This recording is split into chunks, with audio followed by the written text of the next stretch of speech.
ولتكن منكم أمة يدعون إلى الخير ويأمرون بالمعروف وينهون عن المنكر وأولئك هم المفلحون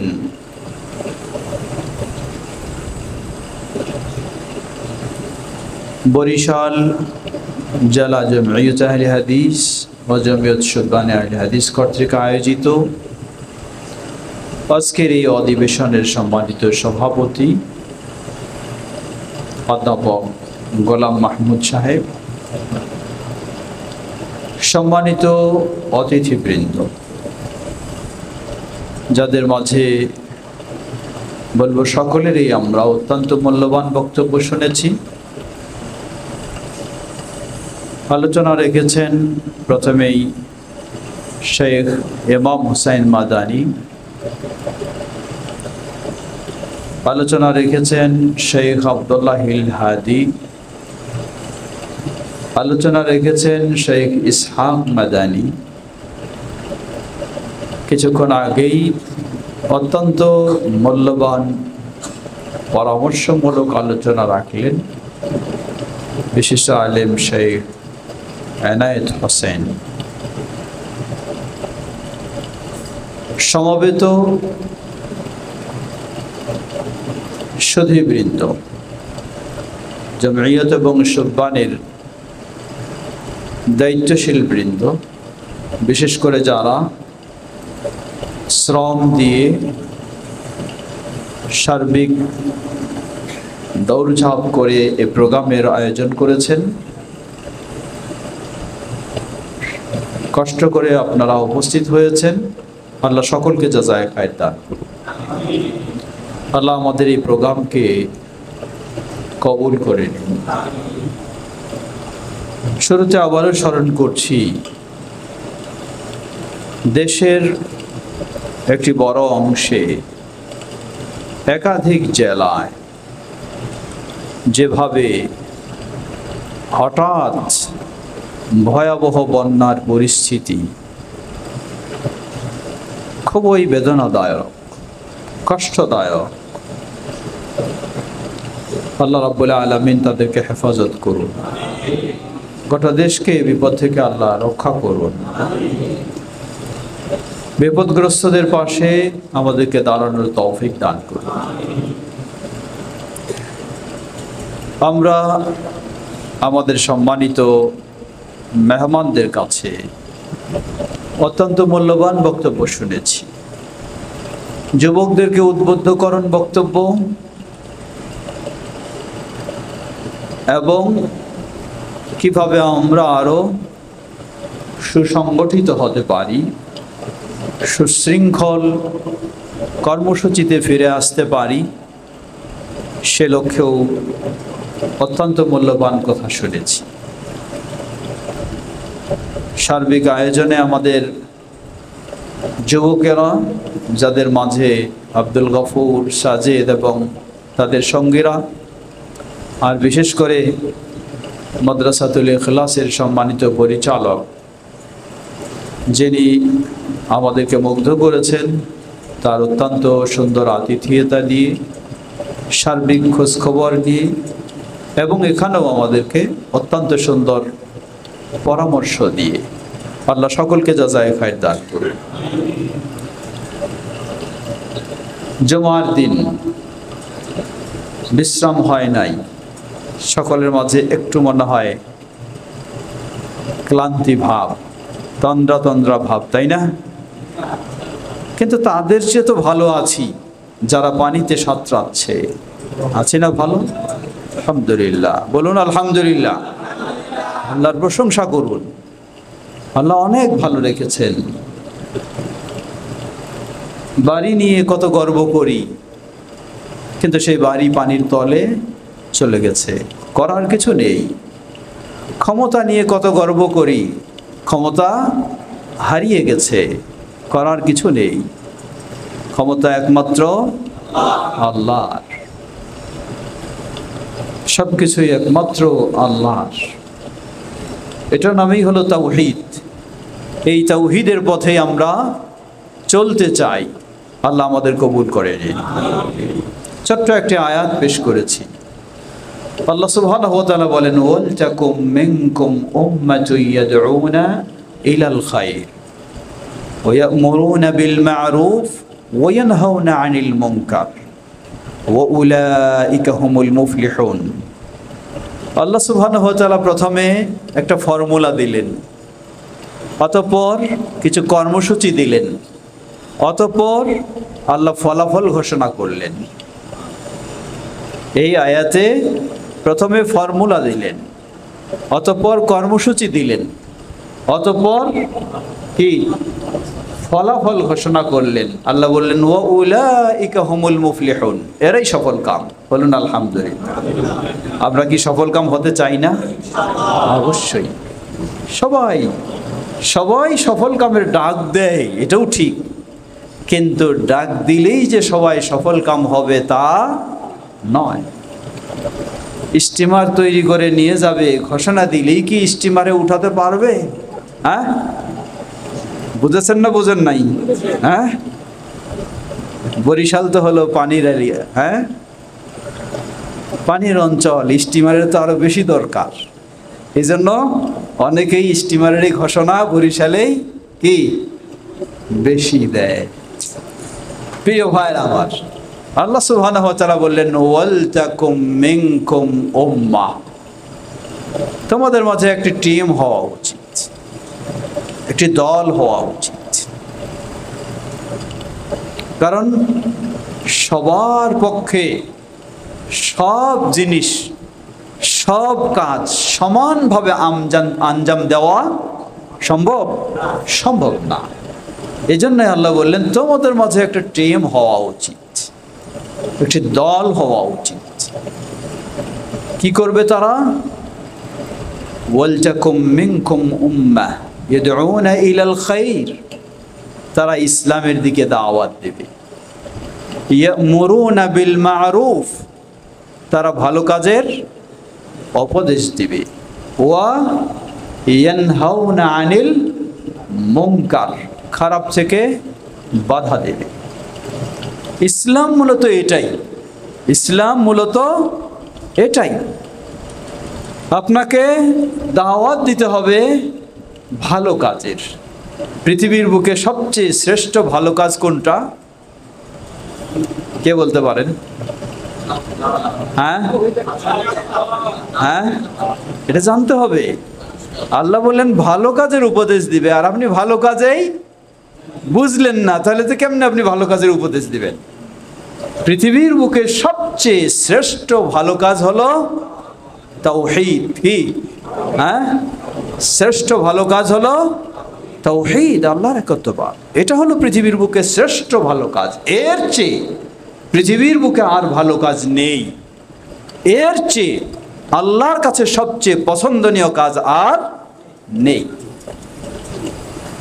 ওয়ায়ানহাউনা আনিল মুনকার, দ্বিতীয় কাজ হলো খারাপ থেকে বাধা দেবে। পৃথিবীর বুকে সবচেয়ে খারাপ কাজ কোনটা? আল্লাহর কাছে সবচেয়ে জঘন্যতম খারাপ কাজ হলো শিরক। এজন্য আহলুল হাদিসেরাই চেষ্টা করে সব সময় সবচেয়ে ভালো কাজ তাওহীদের দাওয়াত দিতে, সবচেয়ে খারাপ কাজ শিরক থেকে বিরত রাখতে, বাধা দিতে। নবী মুহাম্মদ সাল্লাল্লাহু আলাইহি ওয়াসাল্লাম যদি আল্লাহর কাছে দোয়া করতেন, হে আল্লাহ সবাইকে ইসলামের পথে কবুল করে নাও, আল্লাহ কি করতেন না? তাহলে কেন এই দোয়া হলো না? প্রশ্ন রাখতে পারে কেউ।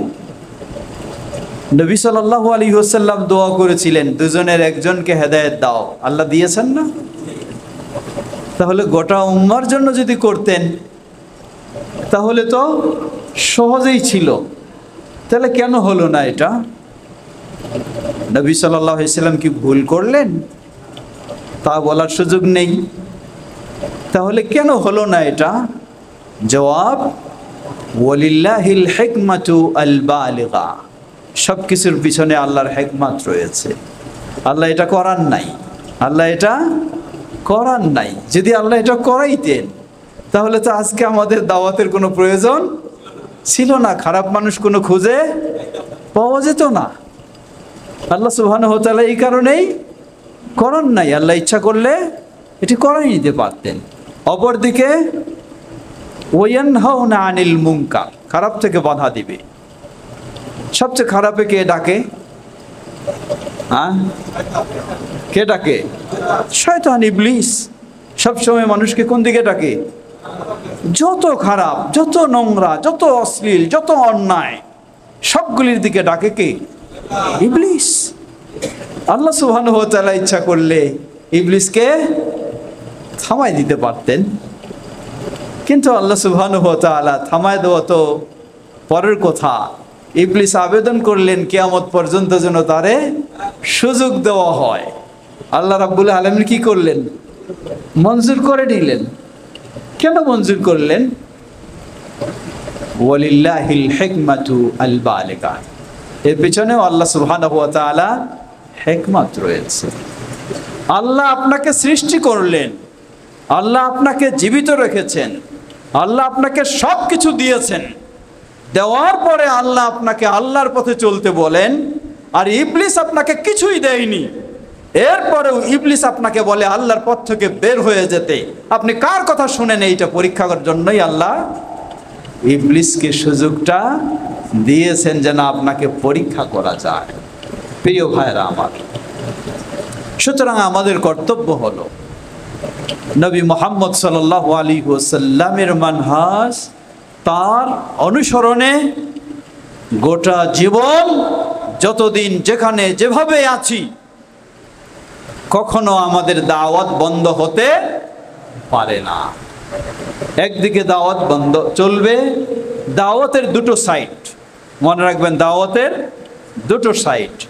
একটা হলো বিস্তারের জন্য দাওয়াত দেওয়া, আরেকটা হলো প্রতিরোধমূলক দাওয়াত। প্রতিরোধমূলক বলতে কি? শেখ আইনাদ সাহেব একটা ছোট্ট ইঙ্গিত দিয়েছেন। কিছু মানুষ কোরআন সুন্নাহ বোঝার চেষ্টা করে না, কিন্তু যেন তারাই কি মনে করে? ইমানদার শুধু তারাই, আর কেউ তাদের চোখে ইমানদার নাই। এটি একটি ভয়ঙ্কর বিষয়। কেন ভয়ঙ্কর? একটা আরবিতে প্রবাদ বলা হয়, আল ইনসানু হারিসুম ফিমা মুনিআ। মানুষকে যেটা নিষেধ করা হয় ওটা কি কম করে না বেশি করে? ওইটা বেশি করে। এই ভ্রান্ত চিন্তাগুলি ইসলামে অনুমতি আছে না নিষিদ্ধ? নিষিদ্ধ। কিন্তু মানুষ এগুলিই বেশি চিন্তা করে, এগুলিতেই বেশি দৌড়ায়, এগুলিতেই বেশি আগ্রহ প্রকাশ করে।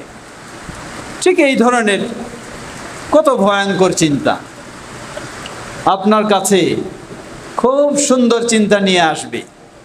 কি বলবে? বলবে এইসব আলেম ওলামা, খতিব সাহেবগণ, তারা সবাই মেম্বারে দাঁড়িয়ে বলছেন এই হাদিস জয়ীফ, এই হাদিস সহিহ। বলে না? বলে কি না? আপনার কাছে এখন শর্টকাট পথ নিয়ে আসবে। কি বলবে? বলবে ভাই, কোন হাদিস সহিহ আর কোন হাদিস জয়ীফ এটা তো আমরা সাধারণ মানুষ এত কিছু বুঝবো না। একটা সহজ পথ। কি সহজ পথ? হাদিসে যেহেতু ভেজাল এত, আর হাদিসেই মানা যাবে না, শুধু কোরআন মানতে হবে। কি সহজ পথ? হাদিসে আর মানা যাবে না, মানতে হবে কি? শুধু কোরআন, যেখানে সহিহ জয়ীফের কোনো ভেজাল নাই। এরকম চিন্তা কি আছে কারো? হ্যাঁ, ভয়ঙ্কর চিন্তা।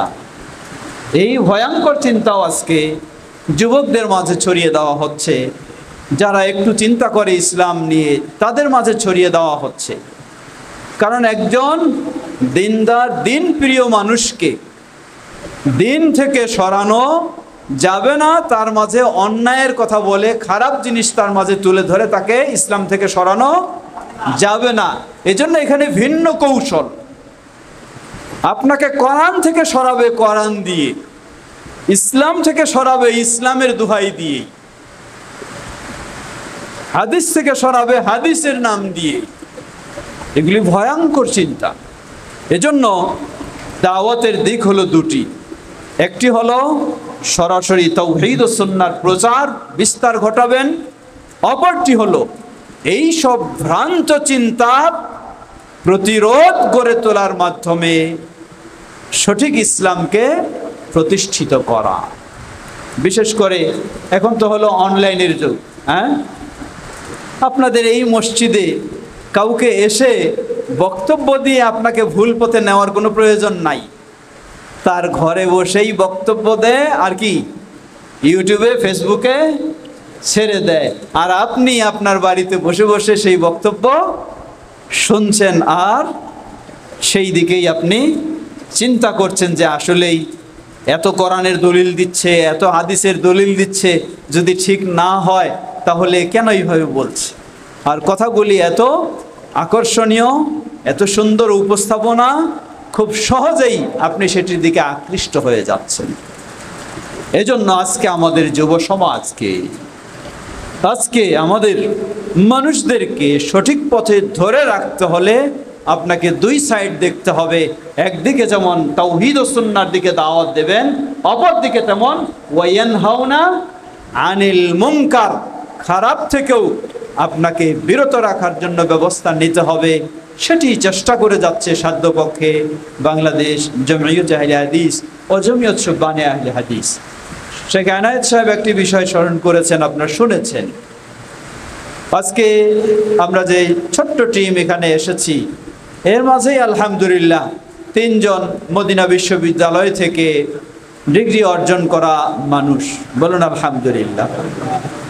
তিনি ইঙ্গিত করেছেন যে আহলে হাদিস যাদের মাঝে ওলামা বেশি, বিশেষ করে মদিনায় সেই নির্ভরযোগ্য ইউনিভার্সিটিতে পড়ালেখার সুযোগ যারা বেশি হয়েছে, তারাই যদি আপনাদেরকে গাইড দিতে চায়, তাহলে মনে করতে হবে এই গাইডটাই কি হতে পারে, এই গাইডটাই সঠিক হতে পারে ইনশাআল্লাহ। আমরা আশা করব আমরা যে কয়েকজন মানুষ রয়েছি, দিনে দিনে আমাদের আরো বিস্তার ঘটুক না কমুক? কি বিস্তার ঘটুক।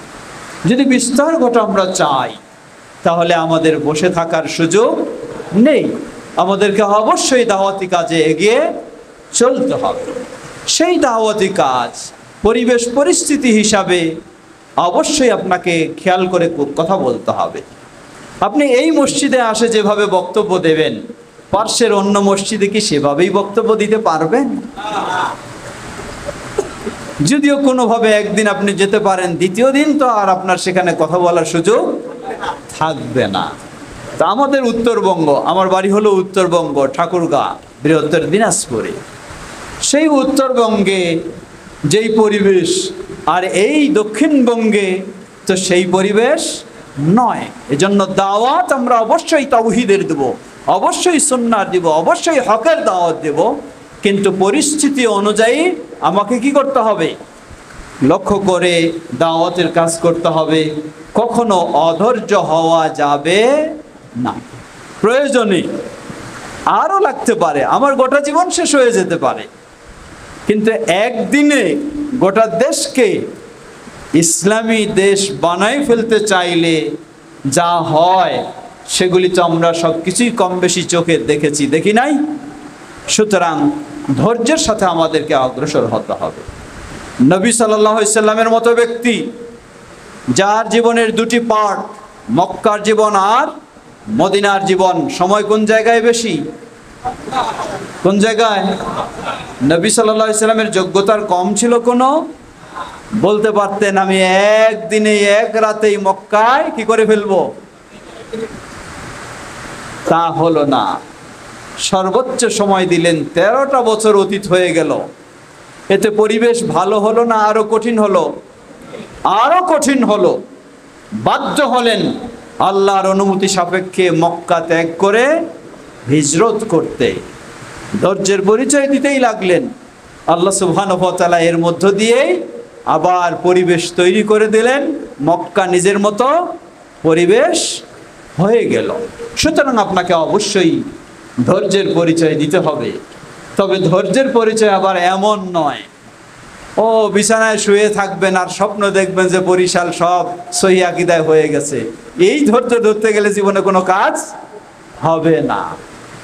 সর্বক্ষেত্রে আল্লাহ বলছেন ওয়া কাযালিকা জাআলনাকুম উম্মাতাও ওয়াসাতা, আমাদেরকে মধ্যম পন্থা অবলম্বন করতে হবে। অলস পন্থাও নয়, আবার কি চরম পন্থাও নয়, চরম পন্থাও নয়, অলস পন্থাও নয়, বাড়াবাড়িও নয়, ছাড়াছাড়িও নয়, মধ্যম পন্থা অবলম্বন করাই হলো এই উম্মার বৈশিষ্ট্য, নবী সাল্লাল্লাহু আলাইহি সাল্লামের বৈশিষ্ট্য। আমরা সেভাবে অগ্রসর হওয়ার চেষ্টা করব। আল্লাহ আমাদের সকলকে সে তৌফিক দান করুন। বৃষ্টি প্রচুর শুরু হয়েছে, আলহামদুলিল্লাহ আলা কুল্লি হাল বলতেই হয়। কালকেও বৃষ্টি পেয়েছেন আপনারা, সকালেও আশঙ্কা করছিলেন, আল্লাহ সুবহানাহু ওয়া তাআলা এর মাঝে একটু সুযোগ করে দিয়েছেন যেন আসা যায়। আশা হয়ে গেছে আলহামদুলিল্লাহ, প্রোগ্রামও প্রায় শেষের দিকে, আবার বৃষ্টি হচ্ছে, আর আল্লাহর ইচ্ছায় হয়তো যাব ইনশাআল্লাহ। কথা দীর্ঘ নয়, যেহেতু আমরা আরেক জায়গায় মাগরিব পড়ার চিন্তা করেছি, তাই আমি শেষ করতে চাই। পরিশেষে আবার আপনাদেরকে স্মরণ করে দিতে চাই, এখানে আমরা এক মসজিদে রয়েছি, বেশ কিছু মানুষ যেই ধরনের সাহস নিয়ে, উৎসাহ নিয়ে কথা বলতে পারি, অন্য মসজিদে গেলে কি সেই ধরনের পারবো? তাহলে এটি কি প্রমাণ করে? এটি প্রমাণ করে সাহস নিয়ে কাজ করতে চাইলে আমাদেরকে ঐক্যবদ্ধ হয়েই কাজ করতে হবে। বিচ্ছিন্ন হয়ে, বিক্ষিপ্ত হয়ে কাজ করলে অগ্রসর হওয়ার আশা করা যাবে না। আজকে বাংলাদেশ জমিয়ত আহলে হাদিস সেই আহ্বানে জানায়, আসুন আমরা পরস্পরে আন্তরিকতার সাথে ঐক্যবদ্ধ হয়ে সেভাবে আমরা কাজ করার চেষ্টা করব। আমাদের শাইখ যে প্রস্তাব রেখেছেন, আমি মনে করি এটি অত্যন্ত একটি গুরুত্বপূর্ণ প্রস্তাব। আমরা শুধু 4 কোটি 5 কোটির কাহিনীই শোনাবো, কিন্তু 4 কোটি 5 কোটির কোনো শক্তি দেখাবো না, তাহলে তো হতে পারে না। এটি রাইট, বাস্তব কথা। অবশ্যই সেই শক্তি আমাদেরকে অর্জন করতে হবে। সেই শক্তি অর্জন, সেই ধরনের ভালো কাজে ভূমিকা রাখার মাধ্যমেই আমাদেরকে সেই শক্তি অর্জন করতে হবে। তো এই জন্য সবচেয়ে বড় যেই জিনিসটার প্রয়োজন, সেটি হলো আমাদের পারস্পরিক আন্তরিক হয়ে ঐক্যবদ্ধ হতে হবে। আমরা যত ঐক্যবদ্ধ হতে পারবো, তত আমরা শক্তিশালী হতে পারবো ইনশাআল্লাহ। না হলে অন্যজন বলে ফেলবে, ও আপনারা সহি আকীদার, আপনারা হকপন্থী দাবি করেন, তাহলে আপনারাই কেন এতগুলি দল হয়ে গেছেন, ঠিক না? বলবে না? তো এই দুর্বলতার আমরা সুযোগ দেব না। আমরা ঐক্যবদ্ধ হয়ে কাজ করার চেষ্টা করব ইনশাআল্লাহ। আল্লাহ আমাদের সকলকে সে তৌফিক দান করুন। কথা যেহেতু দীর্ঘের সুযোগ নাই, ছোট্ট করে স্মরণ করে দিচ্ছি, আনন্দের সাথে বলবো। বাইবাইল সেই সাভারের বিশাল ক্যাম্পাসে প্রতিষ্ঠিত হয়েছে international Islami university of science and technology. বলুন আলহামদুলিল্লাহ। যেখানে একদিকে ইসলামিক সাবজেক্টে, অপরদিকে টেকনোলজির সাবজেক্ট, সেখানে একাধিক সাবজেক্টে পড়ালেখার সুযোগ রয়েছে। সেখানে ভর্তি কার্যক্রম চলছে। আমাদের ছেলে মেয়েরা যারা সেই ধরনের সুন্দর পরিবেশে, সুন্দর প্রতিষ্ঠানে পড়ালেখা করতে চায়, আপনারা তাদেরকে সেভাবে সুযোগ করে দেওয়ার চেষ্টা করবেন। ঠিক একইভাবে যে কথাগুলি এসেছে সামনে, গোটা বাংলাদেশে আমাদের যে মাদ্রাসাগুলি রয়েছে, এই মাদ্রাসাগুলিকে যে সুন্দর গাইড দেওয়া, সুন্দর দিক নির্দেশনা ও হেল্পের জন্য, বিশেষ করে পাঠ্যসূচি, সুন্দর সিলেবাস বা ইত্যাদির ক্ষেত্রে বাংলাদেশ জমিয়ত আহলে হাদিস কর্তৃক পরিচালিত বোর্ড, বাংলাদেশ আহলে হাদিস তালিমি বোর্ড, সেটিও সুন্দর ভূমিকা রেখে যাচ্ছে। যেই বোর্ডের অধীনে প্রায় 850 মাদ্রাসা রয়েছে আলহামদুলিল্লাহ। ঠিক একইভাবে অনুরোধ জানাবো, আমাদের যে প্রচারপত্র রয়েছে সাপ্তাহিক আরাফাত, বাংলাদেশে এমন কোনো নির্ভরযোগ্য সাপ্তাহিক পত্রিকা নেই যেটা প্রায় 60 বছর একাধারে প্রকাশিত হচ্ছে। বলুন আলহামদুলিল্লাহ। সেই সাপ্তাহিক আরাফাত আল্লামা আব্দুল্লাহিল কাফি আল কুরাইশি রাহিমাহুল্লাহ প্রতিষ্ঠা করেছেন, তা চালু রয়েছে। সেটি আপনি পড়ার চেষ্টা করবেন। মাসিক তরজমানুল হাদিস, ঠিক এই ধরনের বিষয়গুলি থেকে আমরা শিক্ষা নিয়ে নিজেদেরকে এবং নতুন প্রজন্মকে আরও সুন্দরভাবে গড়ে তোলার চেষ্টা করব। আল্লাহ আমাদের সকলকে সে তৌফিক দান করুন। সর্বশেষ যে বিষয়টি স্মরণ করে দিতে চাই, শুরুতে যেটি দোয়া করলাম আমরা, সেই বিপদগ্রস্ত বন্যা কবলিত মানুষদের সাহায্যে যেন আমরা সকলেই ভূমিকা রাখতে পারি, এগিয়ে আসতে পারি, সে চেষ্টা আমরা রাখবো। আল্লাহ আমাদের সকলকে সে তৌফিক দান করুন।